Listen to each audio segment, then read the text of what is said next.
quickly, guys. I'll have to give me a second to catch my breath here because I just did some laundry and made some late breakfast. Little egg sandwich. And I got Gloria, you big, big. Yeah. So I got this idea to do this video last night when I was in bed trying to go to sleep. And, you know, like so many of you who, you know, weren't too young to remember 9/11, I thought, well, why not tell you about my day on 9/11, 2011, September 11th, 2001, which now marks 15 years of this unfortunate, extremely unfortunate, and the largest tragedy that's ever happened, not only on American soil, but in North America even. And mind you, here in Montreal on this beautiful day, you know, we're only, 7 hours away from New York City. And oddly enough, 15 years later, the weather is identical to how it was that day in New York or even here in Montreal. We're under a high pressure system. It's probably about 21, 22 degrees Celsius, maybe 23. It's a clear sky all around. I'm not going to show you because I have the camera set up here on my bookshelf where I keep my, where some of you have seen I keep my ads that I have on eBay. So, yeah, so I thought, I even hesitated on making this video because I'm like, does it seem conceited that I talk about where I was that day and all that about on 9/11? And I'm like, no, it's not. It's interesting, you know. I think maybe it gives you guys an idea of what I was doing, you know. I mean, 15 years ago, I mean, I'm 41 now, so I was 26 years old. And that day started like any other day. It was a Tuesday. And I was working, I worked many years in call centers and doing telemarketing. And I was working for a company called Alarm Zone. And any of you work for that company, you know, might remember me, or maybe you're subscribed to my channel. And so it started like any other day, and I was working a couple of, you know, you work in these call centers and these cubicles, and, you know, some of them were, you know, in sections of 4 or 6, and some of them were in a row of, let's say, I don't know, 6, 8 stations. And I remember working at a station, and which of course I hated. And a couple of, or one person over from me was my friend Jimmy. And Jimmy says to me, he says, Elton, and it was like 9:30 in the morning, and he says, Elton, the World Trade Center just got hit by a plane. I'm like, oh yeah, wow, shit, you know, you're working, you're not thinking too much about it, but you're like, wow, really, that's crazy. And I don't even think at that point, you know, anybody really thought that it was a terrorist attack, you know. And I just want to stop here for a second to make sure this is recording correctly, like I'm framed properly, because I'm not doing this professionally. Hang on.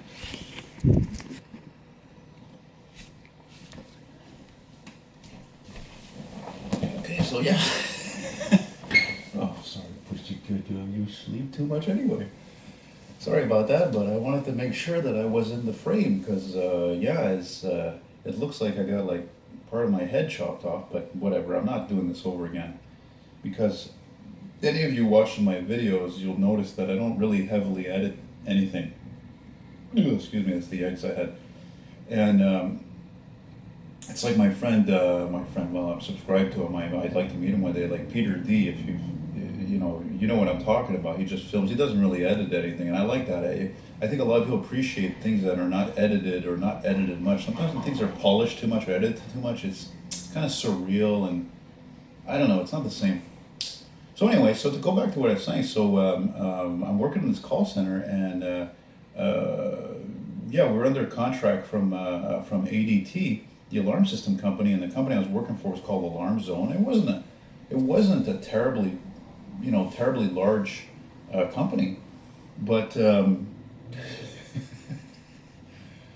and my little mascot over here, and yeah, so you know, Jimmy, my friend Jimmy, you know, a station over tells me that a plane hit the World Trade Center, We didn't have any details, but as time went on, I think I found out through him not much longer after that, what was it, 20 minutes or something, maybe 15, that another plane, another big jetliner, commercial jetliner, hit the other tower. And now, of course, nobody knew at that time, well, practically nobody, that in fact, we all were convinced that the planes were responsible for the trade centers crumbling and falling, but as a matter of fact, it turns out it was an inside job. And it makes sense, because how could a jetliner, or whatever, it's a Boeing 707, or like in those cases they were probably 767s, and as massive as they are, even with all the fuel that they carried and as much as an explosion they caused on those top floors, so bad that people were jumping out horrifically. And frankly, I'm glad I never saw that on TV. I mean, that's just absolutely horrible. I didn't even have cable at the time. I was pretty poor, as I am still. And so we find out that a second plane hit, and then find out that the trade centers collapsed. We were believed under those explosions from the planes, but actually it was an inside jobs, and that obviously there were bombs detonated. I guess you would say at midsection, or maybe just below midsection of the towers.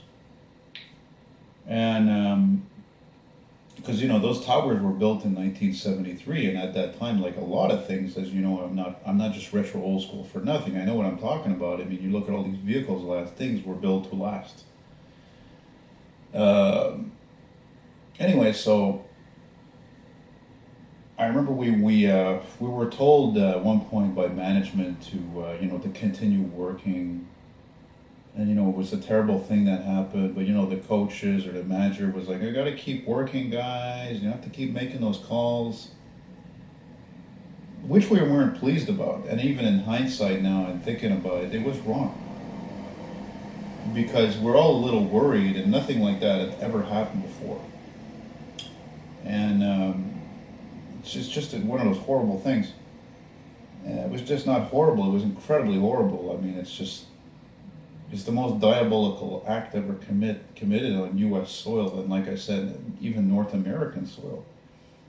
And everything, they say, people's lives changed after that. Absolutely. I mean, things were not the same after that. I mean, when you come down to security, you got security up the ass everywhere now. I mean, if I want to go to I don't even have a passport right now. So even if I wanted to go to the States, they wouldn't allow me to go across with just a Medicare card. Even if I had a birth certificate, you have to have a passport. It's freaking ridiculous, but that's how it is. It's a sign of the times. And then the U.S. went to war, a couple of years after, in Afghanistan, and we were led to believe that's where the Taliban was, and they were the cause for the 9/11 tragedy, which I'm glad the Canadian government didn't go along with that. But anyway, I remember going out to lunch, and it was when it was a beautiful day like that, like anybody who works in an office, you really take advantage of your half hour or hour to go out and enjoy some rays, enjoy some peacefulness away from that recirculated office air and those goddamn neon lights. And I remember even as a vehicle fanatic, there was, I remember there was a big Grumman step van parked nearby. I don't think it was a food vendor. It could have been a Canada Post truck. I mean, they still had those at the time, those big Grumman Olsen step vans, the really big ones, And we're all, I think me, like a lot of people, were just wondering what the hell's going on in the world. What happened? All the flights were grounded. And more on that in a moment. But I'll tell you, I remember when we started working in the afternoon, I remember talking with a lot of people who were glued to their TV screens, prospecting, cold calling as they call it, when this was really the zenith of telemarketing, it was the 90s and early 2000s.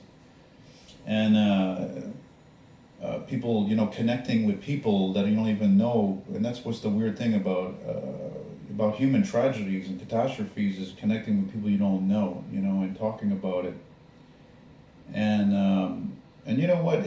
Sales actually went up for alarm systems, because right away, man, people started being afraid, and that's when the the alarm and security businesses took off, man. I mean, took off in sales and profits. But that company actually I worked at didn't last anyway. The funny thing is, I think about 6 months later, after I quit, a year later, they went out of they went out of business. And I remember even at one point, actually, I was very proud when somebody at management came up to me and said, "You know, Elton," they said, "you have the highest closure rate than anybody in the call center," which meant that, you see, when we had the prospect, right, and they agreed to all the conditions and all that, get the alarm system and get the motion detector and this and that, that when the closer, the rep went in person to show the contract to that prospect at their home, that I was the person that had the highest closure rate. Most people, there was no bullshit with me. They got exactly what I mentioned to them over the phone, and they signed the deal. And I was very proud of them. You know, it wasn't, obviously, a lot of them were bad days, you know, where you didn't sell anything or you only made one sale. You know, I made, 2-3 sales a day. And that kept the bosses happy. But anyway, so I remember specifically going home, and it was pretty quiet in the metro. You know, a lot of people went home early. A lot of companies let people go home early, but no, not my company. We had to, work right till 5 o'clock. I mean, seriously, I mean, shame on management. I'm sorry. That's where capitalism is fucked up. It was money, money, money, profits. Same reason why yesterday, Sunday evening, I hear this fucking guy across my street drilling or cutting and sawing or whatever, working in this apartment building. I understand he wants to get as much of it fixed so he could probably, flip it or whatever, or rent it out to make more money. But it's like, man, listen, go spend time with your family, Take a break. Fucking Sunday evening, man. I hear saws and cutting. The hell with that shit, man. Sunday is almost God's day, still in my opinion. I'm not a religious person, but it should be a day of peace. It should be a day of rest, period. Maybe it should even be like the old days where, like, most businesses are closed on Sunday. Anyway, I don't want to go into that, but I remember specifically for you bus enthusiasts like me, a lot of times when I would go home, there was either 3 types of buses. You had a GM New Look, you had the Classic, or you had the, an LFS. But this time it was a New Look, and probably a 24,000, 23,000, probably one of the last ones, 82, 83, coming out of the Saint Laurent garage, because they were the last ones that have those buses in service. And I gotta check the time on this thing, actually, because it stops recording after 10 minutes. Yeah, okay. Yeah, so anyway, and I remember taking it on a beautiful, low sun evening, 5:30 about, took the bus usually at 5:30 from Coburg-Sioux, and went through the industrial sector of Ville Saint Laurent. And that was, the industrial sector is practically next to the airport, so I didn't hear any planes going by. I think there was me and maybe 3 other people in the bus, whereas usually it would have been packed.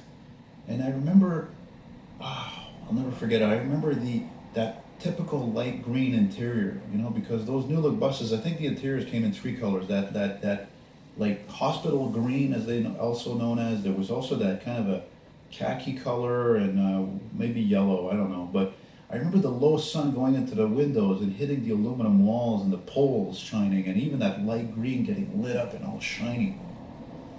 And it was just a weird day. Just definitely one of the strangest days of my life. And I remember coming home and eating supper and watching the news for a long time. Obviously live broadcast on my old, my old Magnasonic TV that I think it was my brother's TV. I didn't even have cable. I think I had rabbit ears, and you saw the pictures and you saw what really happened finally, and you're like, wow, it really hit home, about how many people died. It was like something like they were thinking an estimate of 3,000-4,000 people,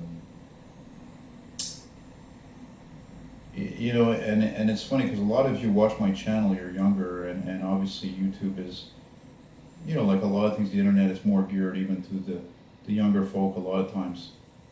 And you guys, I think it's better you were really young at that age, whether you were 5 or whatever, 8 or 4 or whatever, you weren't even born. It's better, you're better off that way, because it wasn't a good day. I mean, I remember it, and I also at this point I want to invite any of you, especially you guys that were teenagers or adults or whatever, and you remember that day well. Tell me Tell me a little story. Tell me where you were. I mean, there's, for example, one of my loyal subscribers, Steve Galecki. Yeah, I'm interested in knowing you, man, because you were a cop and you live in New Jersey. Tell me about that day. Tell me what happened.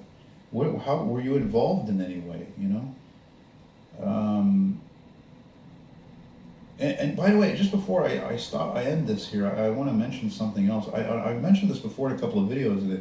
Did you ever notice that ever since 9/11, there has never been practically any crash of any large commercial North American jetliner, North American airliner. It doesn't matter if it's United or Air Canada, nobody. Because now it's not only because there's security up the ass at the airports, but also because of the fact that the planes now are more scrutinized than ever for safety. There is zero margin for error. I'm sorry. I mean, it's incredible, really. Flying more than ever, as they've always said, is really the safest form of travel.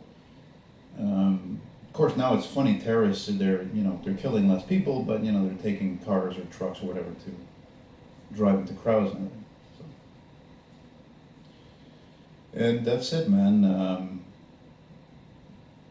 It's sad that we live in a world, even now, even when all that's happened, there are still people, they're so fucked in the head that they're willing to kill themselves to kill a whole bunch of people, let alone thousands. It's like the Holocaust. I don't know how the hell people can't believe that millions of Jews were killed. Millions! Not 200,000, not 500, millions apparently. And I'm not Jewish, I know people have thought I am, but I mean, it's incredible. To have that much hate, to brainwash other people to hate that much, it's like the KKK and what happened recently, Virginia? Anyway, that's it, man. So I don't want to end it on a sour note, but luckily, knock on wood there on my coffee table, that none of this shit like 9/11 has happened like it's happened. I don't know if I got all that now. I'm going to check. Oh, yeah. So with 10 seconds left, just to show you a beautiful day here in the city. And that's it, man. So hope you're all doing well. Take it easy. Look forward to your comments.